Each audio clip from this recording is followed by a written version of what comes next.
What's up, guys? I just had an amazing podcast with my guy, the real Jason Duncan, on the root of all success. And I gotta tell you one thing, guys, the energy, electric, we dive deep into a lot of different things about marketing, a lot of things that business owners would want to know from somebody who has been in the marketing space, who has had success in marketing for the past 15 years, and questions that you as a business owner would want to know. But guys, it's a great podcast. Take a look at it, take a listen. Jason's the man. Thank you for having me. Welcome to the root of all success with the real Jason Duncan, a podcast that explores how the world's most powerful entrepreneurs unlocked success and how their stories can help you do the same. A successful educator turned entrepreneur, Jason has built multi-million-dollar businesses that have been featured in Inc. magazine and Entrepreneur magazine. His life's mission now is helping entrepreneurs live what he calls #the exit lifestyle. Introducing TEDx speaker, mastermind leader, author, entrepreneur, cigar aficionado, motorcycle enthusiast, and host of The Root of All Success, the real Jason Duncan. The real Jason Duncan. Welcome back to another edition of the show. I am the real Jason Duncan. I've got John Vagueiro on the show today. John is the CEO and the founder of a global digital marketing agency called Adapting Social.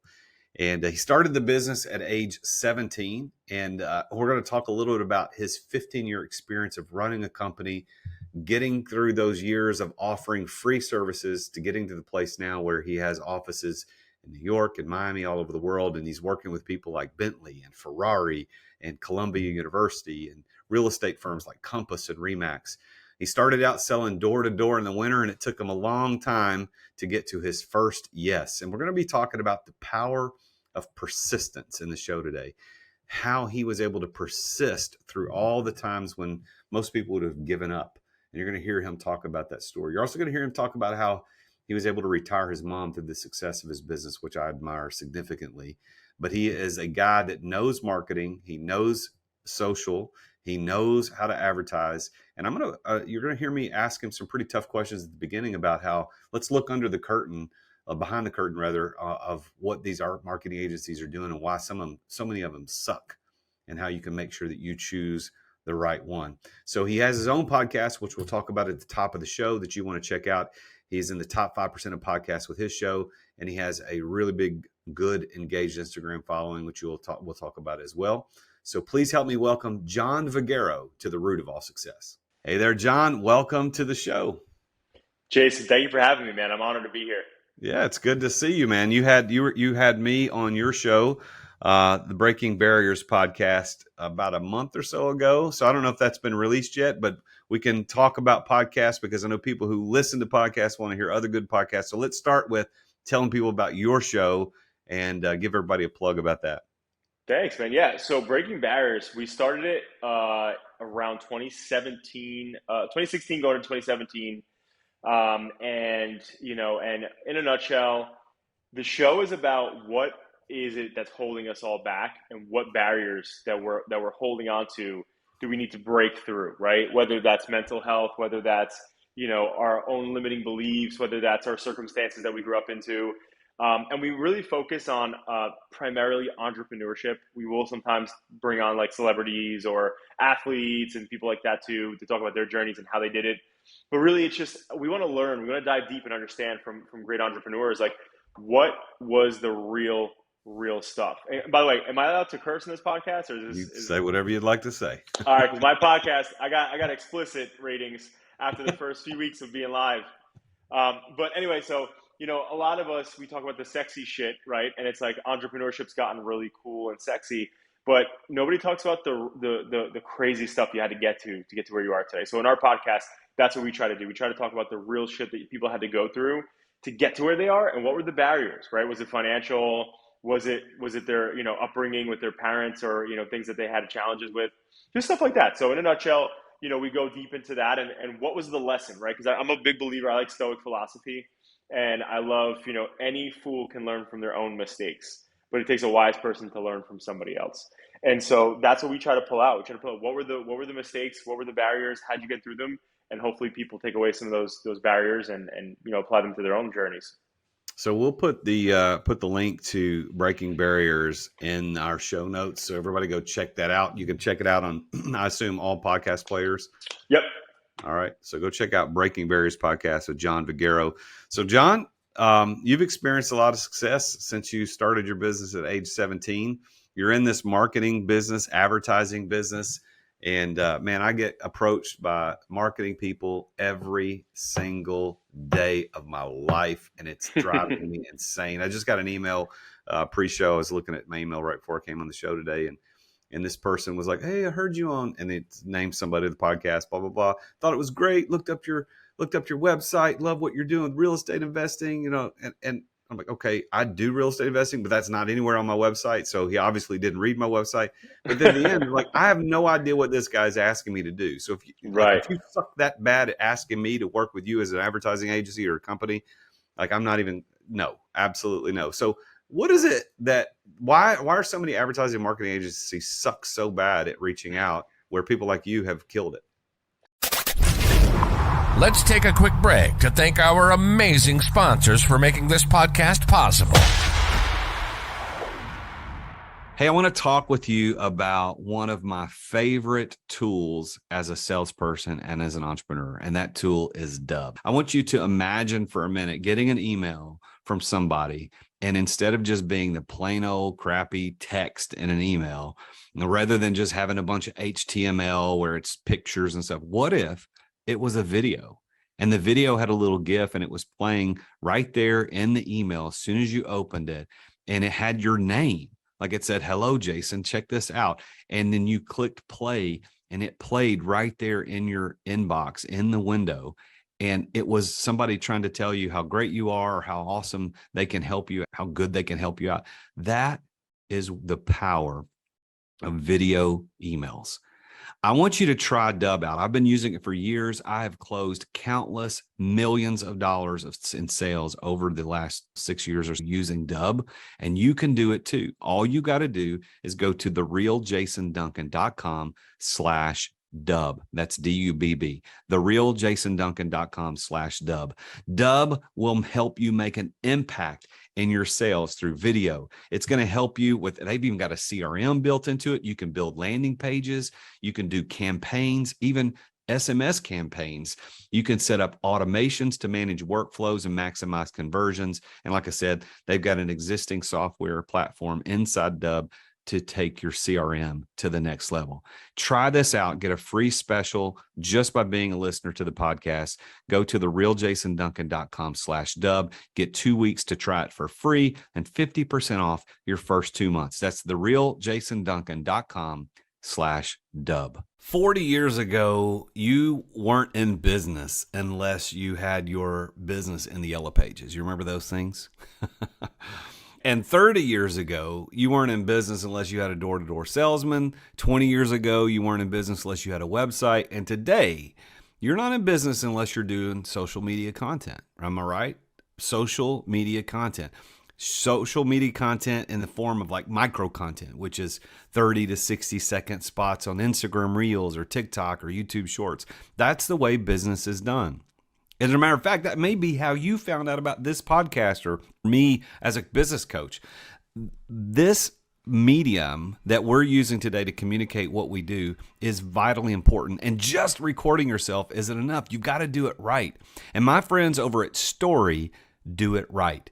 And one of the problems with doing it wrong is that you sit around thinking, well, what the heck am I going to record? What am I going to say? How am I going to say it? Like, I don't know what to talk about. Well, Story takes all of that away from you.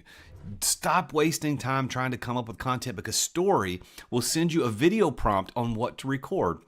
You can pick the categories you want to record in, whether it's real estate, entrepreneurship, finance, relationship, leadership, life insurance. It could be anything.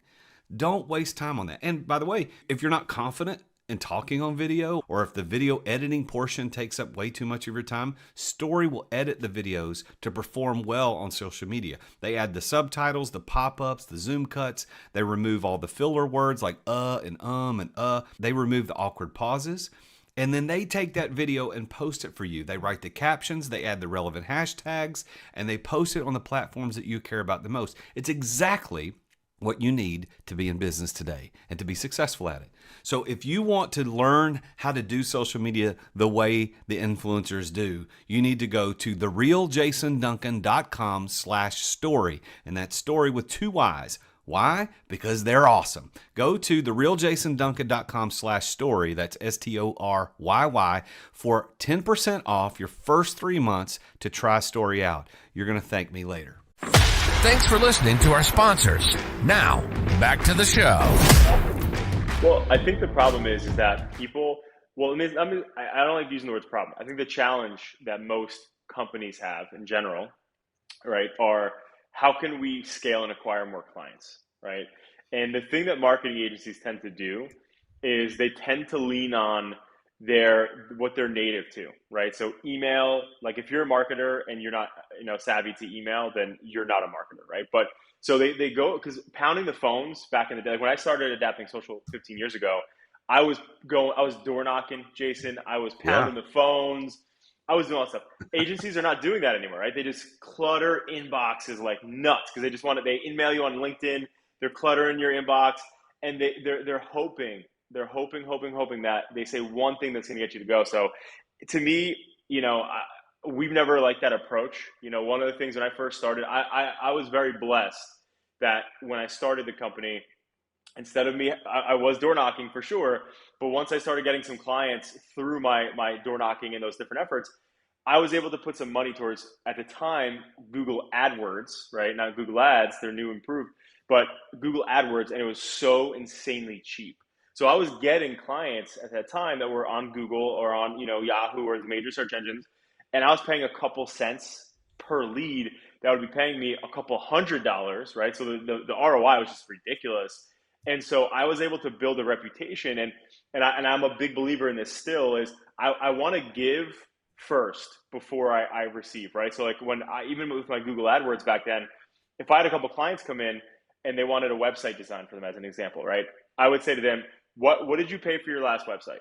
And if they said, oh, I paid $1,000 or I paid $500, because it was like 15 years ago, they go, I paid $400, $500, whatever it was, I would say, all right, I'll do it for $200, right? And they'd be like, what? Are you serious?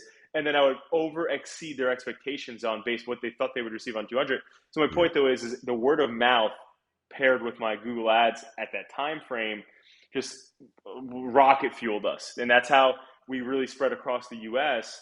And then eventually now, serving our entrepreneurs in 20 countries. But I don't like the spammy thing though, so I think they're doing what they think is best.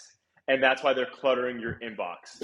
But it's just not, it's not the right way to move, but they got to do what they got to do. So I would like to talk about this because I think the listeners, I don't think we get a lot of the behind the curtain views from people like you that are successful in the advertising marketing space. Yeah. How this really works, because I can tell you the companies that I choose to work with in advertising and marketing are companies that reach out to me in a way that gets my attention. They offer value. They're not spammy, as you said, and they actually legitimately seem like they know what they're talking about. And I'm going to give you an example. I'm not going to name the company because obviously they might be direct competitors. I think I'd do something anyway. Well, so this dude reaches out to me through InMail on LinkedIn. He actually started following me on LinkedIn, started commenting on stuff occasionally, not like the over the top like some of these guys do. They just start liking everything you post. Yeah. And then he reached out and sent me a message and said something to the effect of, I could go back and read it, but like, hey, not selling you anything. Just want you to know I'd be happy to do X, Y, and Z for you 100% free if you're interested. And he had been so consistent and reaching out. I thought, okay, we'll call him Bill. His name is not Bill, but so Bill reached out to me and I thought, okay, you have my attention. You've done a good job, because I get so much crap and BS from people. Like, you've done a good job. You have my attention. So we booked a call and had a call with him. And he legitimately had that whole call. He was just asking me questions, kind of understanding where it was. He wasn't trying to pitch me anything. He goes, okay, here's what we do. Here's how we do it. We don't charge anything for X, Y, and Z. If that's what you want, we'll do it. If it works, then we can work. I was like, okay, you have my attention. Now, that whole process took probably 90 to 120 days. And I'm just now signing an agreement with him. I mean, my attorney just sent me the okay that the agreement's good to go. So for Right. me, that's the only people I'm going to work with. I'm going to work on, if you're trying to get it fast and close a deal, Right. stop talking to me. Why am I different? Am I different than most people that you're working with, or what are you experiencing on your side behind the curtain as the marketing guy? So I would so first thing, so 120-day cycle. My man should have been doing better. That's a long cycle. So I don't know what Bill's doing over there, but but no, but you know what though? Here's what I'll tell you. When I work with entrepreneurs like yourself that are very, very, they have a lot of business acumen, they have experience, they don't just like, if we were to put it in terms of dating, right? They don't want to go right into the sack right away. Okay. They want to date first. They want to know who you know. They want to know where you've been, blah, blah, blah. And that's as they should, right? Due diligence is a beautiful thing when you're experienced and you're a seasoned entrepreneur. So I do see a lot of that in my space, that people do want to understand who you are, where you've been, and what you can accomplish. I think the thing that we're seeing more so is people. It's not about the fluff, and we don't live in a world anymore where people care about like, oh, they don't just care about what you've done. What we're starting to see now is also social impact factors, right? So at Adapting Social, we work with clients ranging from a real estate agent, an individual real estate agent who's just trying to grow and build their GCI, right, gross commission income, all the way to Fortune 500 companies, right? And so the difference between that gap is, in most cases, we'll see people say, wow, the stuff you're putting out there on Adapting Social, because we have a full service media team and things like that. So we try to stay trendy with that stuff. Some people will see what we're doing and be like, damn, that looks sick. I want to do that. Let's go. Let's move. Sign one day, not even 24-hour cycle. Now we're working with bigger companies that are multi-million-dollar businesses. They're not trying to they're taking their time, right? They don't care. They want to know who you are and do the due diligence. But ultimately, at the end of the day, what we're seeing is it comes down to results, right? And that's the Amen. biggest thing. So with That's us, it. what we preach here at Adapting is it's about generating revenue and brand credibility in your marketplace, in your geographics.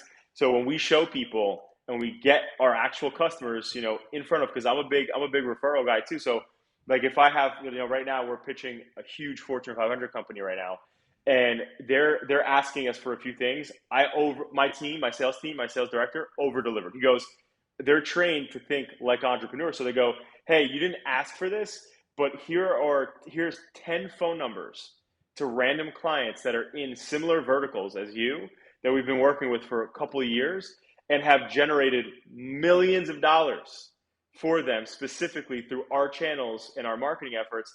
Here you go. If you want to speak to them, they know that you will potentially be emailing or calling them and they'll be expecting it, right? People don't do that, right? I run my business as if I'm the person on those phones, and that's what I would expect. And so that's just how we operate. So typically, that's what I would say is out there. That's what we're seeing. So interesting that you mentioned you use the phrase "jump in the sack." This I actually now remember the first call that I had with Bill. I was on my motorcycle. It was a Zoom call, but I was on my Yeah. motorcycle heading to a meeting, and I do Zoom calls from my motorcycle. I've got a mount on my phone or my handlebars that aims at me, and and of course in a helmet. And the guy was like, Bill was like, "Are you on a motorcycle?" I'm like, "No, I just wearing the helmet in the office." but I was literally on it. He was like, "Well, this is odd. I've never done this before." But his positioning was, "Hey, man, I just want this call to go so well that I can get a second date with you." That Yep. was what he said, and I thought, you know what? Also very clever. I thought, okay, I get it. And he wasn't Forthcoming. trying to over the top. And but I like what you said too. You said it's all about results. So let me ask you this might be a easy question for you. It might be a challenging question, but I think every person listening wants me to ask this question. Why then do advertising agencies and marketing agencies charge on the front end and not charge on the results if it's all about results? Yeah, listen, at the end of the day, like I believe in that methodology when you are a small business. Like if Bill has 10 employees or 5 employees, or if anybody listening out there that's an agency owner has as a handful, or if they're a solopreneur at the moment, then fuck yeah, like you should be doing shit for free. Like you should be, right? But at my, like, with adapting social, right? Like in the agencies that we do, you're paying for that type of seasoned experience, right? Yeah. Like, and I know that you, based on our conversations in the past, you're religious. You want to be with somebody who's walked through the valley, not just talked about going through the valley, right? So if you're going on a tour guide through the valley and you have somebody who you don't know, never heard of, but they're willing to give you a free tour and you pay at the end, versus somebody who's been through the valley a million times, right? But you got to pay, right? Who are you going to go with, right? And typically I use that reference mainly in the jungle, and I say, you're going to go with a tour guide from the jungle who is free, or you're going to go through somebody who has been through that jungle every day for the past 15, 20 years, and you're not going to get bit, attacked, this, that, because they know the way. Whereas on the other side, yeah, it's free, but, and this is the thing that I don't like about that model, is you're still spending ad spend, right? So even at the end of the day, if you're like, hey, everything's free, I need 5 G's a month in ad spend, and boom, that just tanks. And you have a couple months in, money's being spent no matter what, right? So Yeah. the point though is that's my ideology on it. But when I was early phase, I was that guy. Like, listen, I'll do it, whatever. There were cases where I did it for free for a couple months, not asking for anything, and then just wanted, once I got them some revenue in and they trusted me, then we'll go. But with us at Adapting Social, we have office space in the Freedom Tower in New York City, iconic building, right? We have office space in Miami, in London, in New Jersey. Now, we live in a remote world. Right now, like I said to you, I just moved into my new home. I'm working remote today. But why does that matter? That matters because we have locations and people in the best spots across the world when it comes to marketing and building brands. And so that's the experience, that you're paying for. Some of the biggest people, right? Like, I don't know if you've ever heard of Droga, right? But Droga is they're one of the biggest, most respected marketing agencies in the world, right? And in order to take a meeting with them, just to talk about what you want to do, not like literally not even get a proposal, right? Just to talk to them. I'm pretty sure it's high six figures to sit at a table with these guys, right? But you're paying for that experience. So with us, we know what we do. We're confident in it. We've been doing it for 15 years now. So that's our ideology. So it's not so much, hey, let's get it on the back end. We've been in positions too where I have friends who own agencies that operate on that model. It's a model, in my opinion, right? Everybody does their own thing, but it's a model of desperation. I'm willing to say, hey, I'll do shit for you for free, no contracts and whatever else. I've had people build marketing like that for people and businesses, and then they decided they got the whole entire strategy. They're doing it. They're going to get paid on the back end, and then they just left. And they just said, "Oh no, I'm gonna, this isn't working. We don't want it." But that my friend knew definitively they were getting leads, but didn't get compensated for it because they just walked away. And it was that easy to walk away. So Yeah. it also gives you some skin in the game too, for it. But yeah, so I don't know. That's my ideology of it, and I think that it's a model. It's a way to get in front of people who are not looking to spend. And to get them to spend, right? So it's a whole market. People will do it, and we've turned on a lot of clients over the years because they've tried to get the pay per results model, but just not our thing. Well, it's not something that I think everybody has to do. I think the question that I have, and I think most reasonable business owners think the same thing. The question we have is that, hey, can we just work on a fair exchange model? So here's what that means. Maybe you charge me up front. That's fine. It's not where the charge happens. It's the fact that results are attached to that. Yeah. So on a fair exchange model, you charge me $100,000 to do $100,000 of work, and the value that I get is more than $100,000. That's ultimately how that should work. But if you charge me $100,000 and I get either 0 or less than 100, anywhere less than 100, that's not a fair exchange. So I think we, as the business owners, are just looking for somebody in the marketing world to say, hey, man, this is going to be at least a fair exchange in terms of you're going to get at least what you're paying for in terms of revenue back, if not more. And if I don't deliver it, we'll make it right. That's really, I think, what most people are asking, because your example of the agencies, that don't charge up front and they do it on the back, and then somebody steals all the intellectual property and the way they're doing it and goes and does it on their own. That's a criminal exchange. And the agency started the criminal exchange. They were the one that initiated it. It's like, hey, I'll do it for free. You don't have to pay me. Yeah, who cares? And they allowed the person to go steal it Well, they've initiated a criminal exchange, so they're just as bad off as the person who stole it. None of us True. want that. And if you want that, you're a criminal. Like none of us are Yep. interested in that. I think we as business owners, John, looking at people in the marketing agencies and advertising agencies like you guys, we admire the ones who rose to the top like you've done.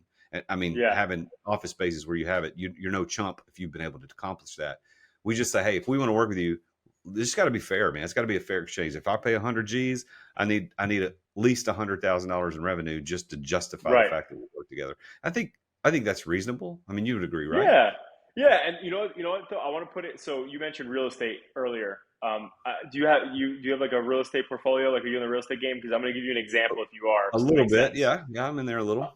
All right, yeah, I am as well. And I think one of the things that I think we both can understand and relate to is how when you're building something, right, and you're utilizing contractors, right, there's always some, like, let's just use it as a scope of work similar to marketing, right? If there's a scope of work similar to marketing and you say, hey, I want you to build an addition on Jason's house, right? Great, cool. All right, what are you looking for? All right, I want two doors, I want this, whatever. We give them the whole scope, okay? Almost, I would say eight, maybe, and that might be ambitious, but I'm gonna say 8 out of 10 times, right? Something goes wrong. Oh shit, we hit a water main, or oh crap, there's a pipe here, we didn't see the pipe, or hey, this is a load bearing wall, can't even do this in this wall now, right? Oh, okay, no problem. But now it's gonna cost more money, or it's gonna be this, it's gonna cost more time, it's gonna be whatever. What we typically see in most service-based businesses is that the fair trade, right, is typically never really there. But in the marketing segment, because it's so tied to growth of revenue and growth of brand, that people look at it differently, right? And that's okay. But I think the one thing that if we look at more industries and more segments like that, it's almost typically always similar like that, where you put some dollars out and you maybe didn't get exactly what you're supposed to be getting, or it winds up costing more money than you expected. But the one thing I want for the business owners listening, right, is this: is that at the end of the day, when you look at the biggest brands in the world, right, and some of them we've been so blessed to work with, and the one thing I've gotten from a lot of these people who have become mentors of mine that are these huge Fortune 500 people are, it's an investment to build your brand and to be in front of people constantly. And that investment doesn't always yield a very calculated and data driven income, right? Or metric for you, right? But if you look at McDonald's, right? If you ask anybody in the world, like, what do you think of a hamburger that you can get on any place in the planet? Typically McDonald's pops up in people's minds. Do they have the best burgers? Absolutely not, right? Nope. Do they have the best quality food? Absolutely not, right?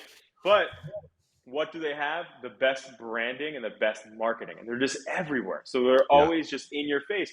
So it's an investment that most people that I want. Like, if you take away anything from me today about marketing and building a brand, the one thing I want to say is that in the 15 years that I've been doing this, the people who play scared money, and again, that typical cliche saying that you don't make money, but it really comes down to one thing: if you're not out there in front of people, you're not going to grow. You're not going to build your brand. And I've seen people with crappy products, crappy services that are constantly out there scale a business, right? And eventually it catches up to people, right? But I've still seen it happen. And so it's an investment. So understand your runway, right? Your cash runway and what your willingness is. And then that's what you should be doing when you're working with marketing agencies. Hey, here's my cash runway. Here's what I'm going to give this. And here's my expectations. But as a business, you should always have a brand and a presence out there marketing it, right? Not expect, again, it's just awareness in your marketplace, constantly going. So you've been extremely successful in the marketing world. I mean, you've done this now, as you said, for 15 years. You've been working with Bentley, Ferrari, Columbia University, Compass, Remax. You've got offices in Miami and New York. You're killing it. Congrats. You've done really Thank great. you. So if you had to distill all that success down to one key, like if you said, this is the one thing, I know there are many, but like, what's the one main thing you said, this unlocks success for me? Just movement. Honestly, for me, it's movement. Like, I never let the pursuit of perfection stop me from making progress. I didn't go to college. I started this out of high school, right? So, like, and while I was in high school, I was in remedial classes, right? So I had a teacher's aide in the room with me, and I had all this other stuff. So my school system, since I've been in second grade, said to me, my parents, that I had learning disabilities. So growing up, like, my advantage there was that I just didn't have the same level of like, oh, I didn't get an A plus. Like, we were celebrating if I got a C plus on my fridge, right? So the thing is at the end of the day, for me, I'm willing to bump into the guardrails. I'm hungry, but I've always, and I got this quote from Steve Jobs, but he said, "Stay hungry, stay foolish." And I've always, and to me, that's movement, though, right? I'm hungry, I'm moving, and I'm not going to be too smart enough to the point where I'm like too logical and saying, well, you know what, John, this isn't going to work, right? This podcast, I'm in my house right now, my new home. They literally just set up the Wi-Fi like minutes ago, right before we started, and all my laptop chargers and stuff are either at my office or at my house.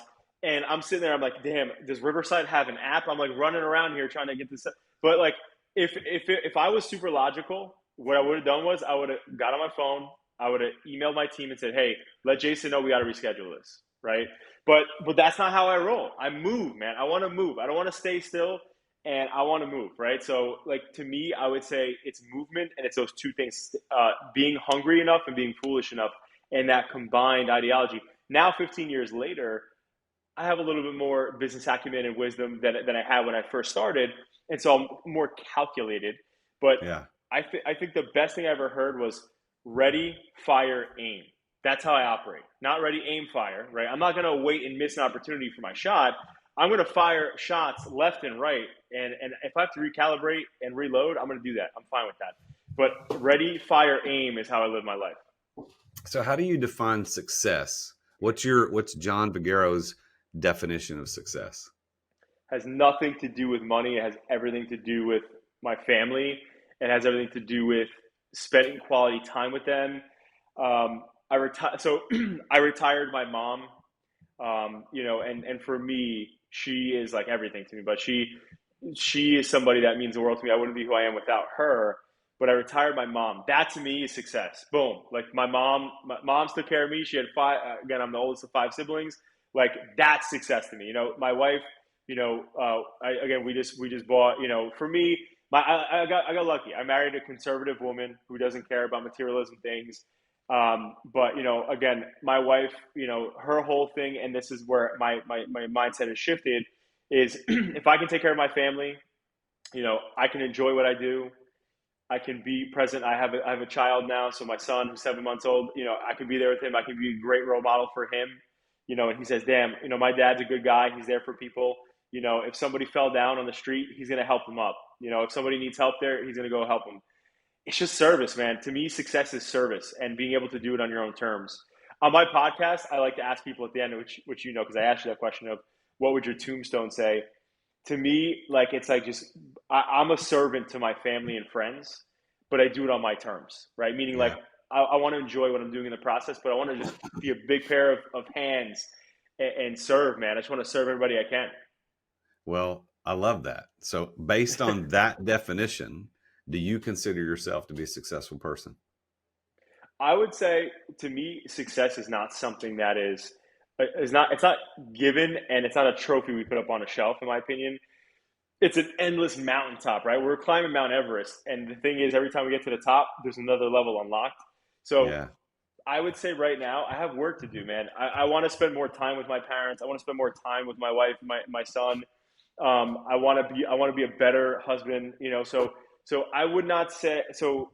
For me right now, I would say I'm on that road. I'm climbing. I don't think I have the trophy. I don't think I ever will have the trophy. But I think that I'm just doing my best to move forward in those directions. Well, I appreciate the humility. I can sense that in you, but I think from the outside looking in, you're killing it, man. You're doing great, successful from the outside looking in, and even based on your definition, service on your own terms. I think you've Yeah, developed and built a life around that. I mean, not college educated, started a business in high school. You've got offices in these different locations, working with these huge companies. Congrats, man. You've done really well. So I want to ask you another question. If you thank had you. to speak directly to every entrepreneur listen to this episode, and you're talking one-on-one, you say, "Hey man, this is the one piece of advice that John Vagueiro has for you." What would that one piece of advice be for entrepreneurs? Don't. This is the piece of advice that one of my mentors gave to me, and it's going to be elongated. So just be ready. It's going to be over 2 minutes. We're breaking some rules here. No, I'm just, I'm just kidding. But it's don't ever, ever, ever, ever, ever, ever, ever, ever, ever, ever, ever, ever, ever, continuum evers give up. And when I first heard that, I think I was 18 at the time, and the guy who gave me that piece of advice was a mogul in the telecommunications space. Um, dude was a multi-billionaire, and he told me this. And when he said it to me, Jason, he said it, but he said the evers for so long. I'm not even kidding you. He kept going, and eventually I'm like, all right, come on. I'm 18. I'm a young kid. I got no attention span. I'm like, come on. And he said, don't ever give up. And this is the thing. What I took from it when he first said it to what I think about that now, right, is when you give up, there's a lot of things that happen. Okay. One, you start to lose faith in yourself, right? And no matter what people say, the only thing that matters in this world is what happens between your 2 ears. And it's your perspective, it's what you think about yourself, what you believe to be true, and then what your limiting beliefs are.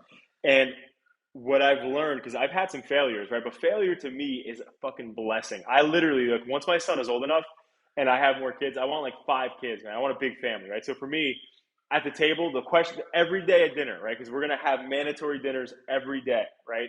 Besides the weekends. But the questions I'm gonna ask is, what did you fail at today? What did you fail at, right? Because failing to me is I tried something, oh shit, but I'm gonna get back on the horse though, right? Like failing is not a bad thing, right? But giving up to me is what most people think is failure. Giving up is it's the bottom of a shoe to me in terms of failure, right? So to me, I identified the fact that giving up, like for again, perfect example. When I first started, I was not the best marketer. I was not the best web designer. I was not the best, all these different things I was trying to do myself. But guess what happened over time with me not giving up? Every year I got better. Every year I knew more people. Every year more people knew what I was doing.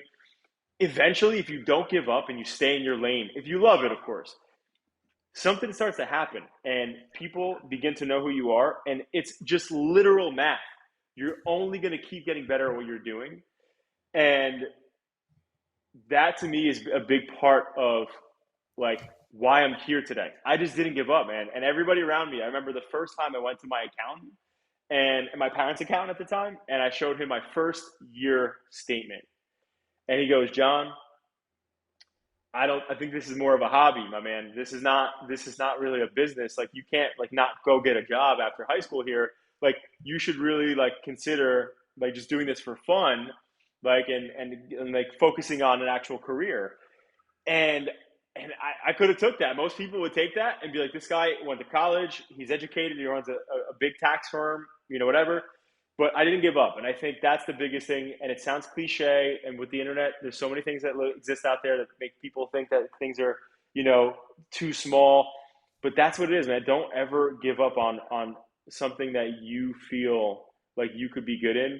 Because when you look at any of these people, Cristiano Ronaldo or Tom Brady, some of the highest paid athletes in the world, like what were they doing when they're in Pee Wee football, playing every day, practicing?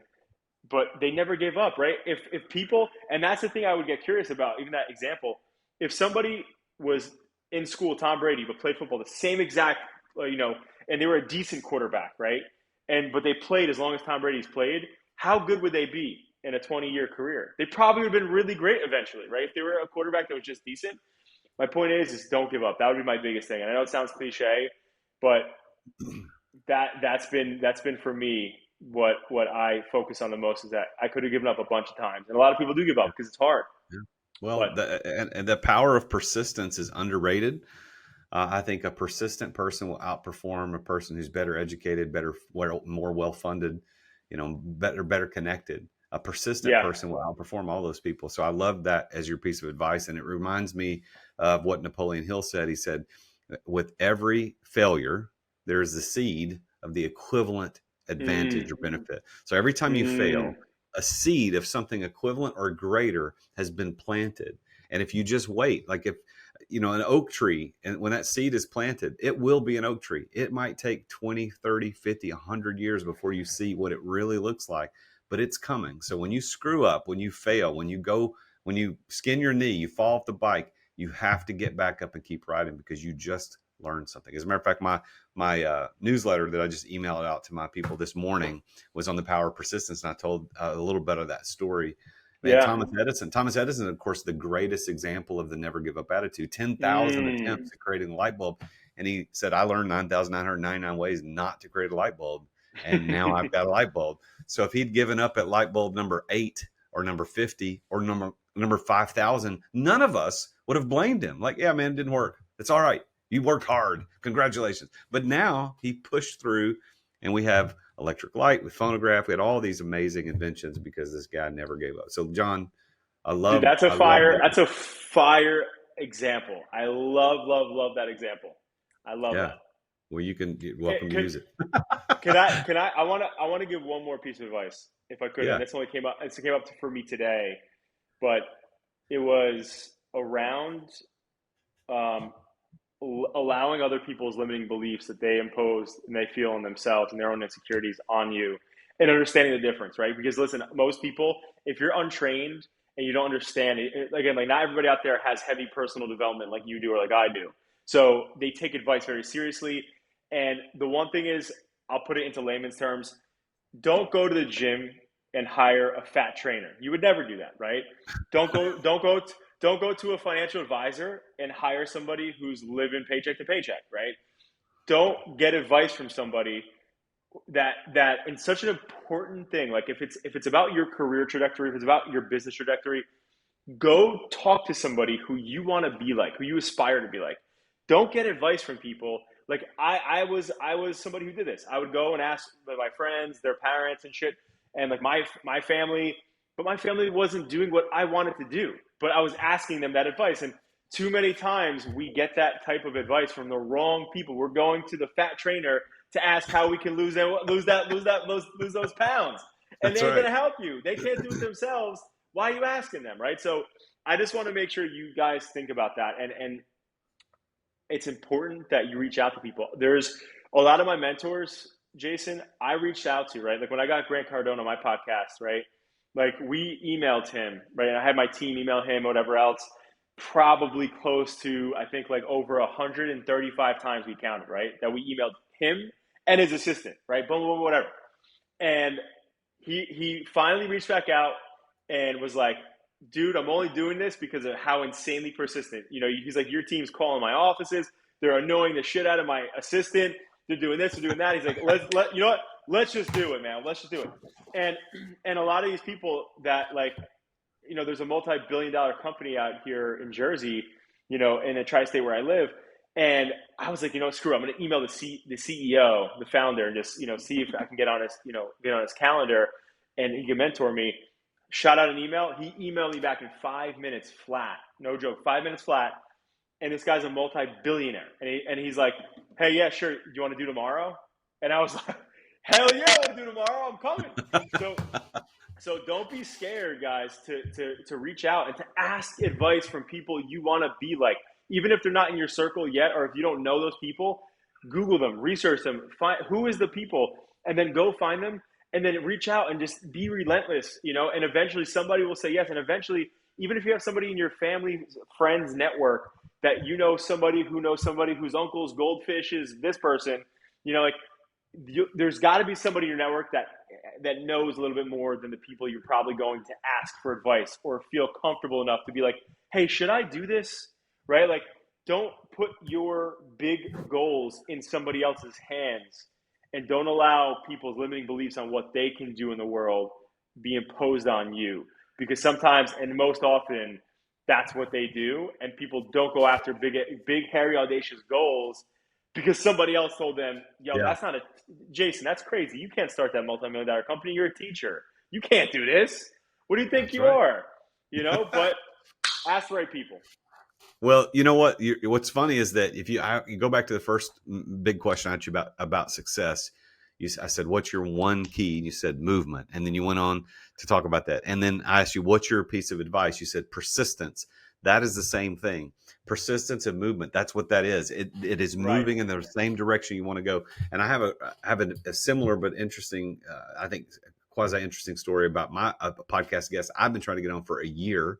I'm not going Right. to name him because I don't want to screw things up, but he is a huge dude who started one of the biggest companies in the world that everybody listening to this show knows. Yep. He wrote an amazing book about the start of his company and how he did it. And so I started reaching out to him like a year ago, and I set it up on like automatic emails every 30 days or Boom, boom. something. Boom, boom, boom, boom. And he at first responded, said, yeah, we'd like to get on his assistant. Yeah, we got on the show. And then he got it scheduled. And I thought, holy crap, I got this dude on my show. And then he canceled. He's like, something happened. I'm like, oh no. So I kept reaching out. And he kept saying, no, sorry, no, no, no, no. Well, just last week, I think it was last week, he responded and said, I really appreciate your persistence, going to what John Vagueiro just told us about. I really appreciate your persistence and I admire it. I'm not doing any shows right now. I will start doing them in the fall. And to reward your persistence, you'll be the first person I call. So, dude, he's coming on my show this fall, man. Just out of persistence, the power of persistence, man. Well, congratulations, John, on all your success. I'm really glad that we know each other.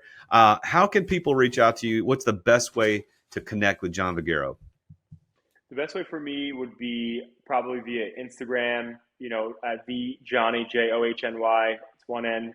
And then anything on Adapting Social, all the social channels, go to our website. If you have any questions, if you're trying to build your business, build your revenue, scale your company, we can help you. The one thing, again, because I always want to just serve, I don't want to drop one more golden nugget here on what you just said. If you're in the service-based business and you need to get a client, one piece of advice I'd give you that helped me tremendously, speaking about persistence, is there was one massive client that I've been trying to close, I would say probably for 7 years.